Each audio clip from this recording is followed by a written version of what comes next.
নমস্কার বন্ধুরা, কেমন আছো সবাই? কুকিং শুকিং বাংলা চ্যানেলে তোমাদের অনেক স্বাগত। আজকে আমি বাঁকুড়া স্টাইলের আলু পোস্ত রান্না করব।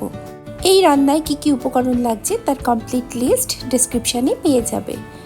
একটা প্রেশার কুকারে পর্যাপ্ত পরিমাণে জল আর অল্প একটু নুন দিয়ে আমি আলুগুলোকে আগেই সেদ্ধ করে নিলাম। এর ফলে রান্নার অনেক সুবিধা হবে। আমি এখানে বেবি পটাটো ইউজ করেছি, তাই সেদ্ধ করাটা একটু জরুরি ছিল। তোমরা যদি নর্মাল চন্দ্রমুখী নাও তাহলে ছোট ছোট টুকরো করে নেবে, আর এই সেদ্ধ করার প্রসেসটা কমপ্লিটলি অ্যাভয়েড করা যায়। কড়াইতে পর্যাপ্ত পরিমাণে সর্ষের তেল দিয়ে দিলাম। তেল ভালো করে গরম হয়ে গেলে তাতে দিয়ে দেব 3খানা মিডিয়াম সাইজের কুচনো পেঁয়াজ। পেঁয়াজগুলো স্বচ্ছ হয়ে যাওয়া অবধি ভেজে নেব, কখনোই ব্রাউন কালার হতে দেব না। তারপর দিয়ে দেব একটা গোটা মিডিয়াম সাইজের টমেটো কুচি। স্বাদ মতন নুন দিয়ে দিলাম, যাতে পেঁয়াজটা টমেটোটা খুব তাড়াতাড়ি সেদ্ধ হয়ে যেতে পারে। আর দিয়ে দিলাম হাফ চা চামচ হলুদ। টমেটো আর পেঁয়াজটা ভাজা হওয়ার সাথে সাথেই দিয়ে দেব 3টে বা স্বাদ মতন কাঁচা লঙ্কা, যেটা মাঝখান থেকে চিড়ে নিয়েছি। সব কিছু ভাজা হয়ে গেছে। আমার পুরো প্রসেসটা করতে মিনিট 2 সময় লেগেছে।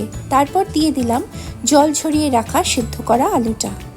গ্যাসের ফ্লেমটা এই অবস্থায় হাইতে রেখে পরবর্তী মিনিট খানেক ধরে আলুটা ভেজে নেব। তারপর দিয়ে দেব 3 টেবিল চামচ পোস্ত বাটা। পোস্ত বাটাটা আমি মিক্সিতেই করেছি, আর তার সাথে 2টো কাঁচা লঙ্কা দিয়ে দিয়েছিলাম। পোস্ত বাটাটা আলুগুলোর সঙ্গে জাস্ট মিশিয়ে নিতে হবে, কষানোর কিন্তু কোনো ব্যাপার নেই। তারপরেই দিয়ে দিতে হবে পর্যাপ্ত পরিমাণে জল। এই রান্নাটা একটু ঝোলঝোল হয়। ট্র্যাডিশনালি আমরা যেভাবে পোস্ত খেয়ে থাকি একদম শুকনো শুকনো গা মাখা, সেটা কিন্তু এটা নয়। এখানে একটু ঝোলঝোল রাখতে হবে, আর সেখানেই এই রান্নাটার ইউনিকনেস। আমি এখানে 500 গ্রাম মতন বেবি পটেটো নিয়েছিলাম। আমার এখানে জল লেগেছে 400 থেকে 500 ml মতন। পোস্তর জন্যে ঝোলটা এমনিতেই গাঢ় হয়ে যাবে, তাই এতটা পরিমাণে জল লেগেছে। ঝোলটা একটু ফুটে উঠলেই দিয়ে দেব পরিমাণ মতন চিনি। চিনিটা কমপ্লিটলি অপশনাল, আমি এখানে হাফ চামচ ইউজ করেছি। এতে স্বাদটা আমার মনে হয় ব্যালেন্স হয়ে যাবে। চিনিটা গলে গেলেই গ্যাসের আঁচটা বন্ধ করে উপর থেকে ছড়িয়ে দেব 1 মুঠো ধনেপাতা।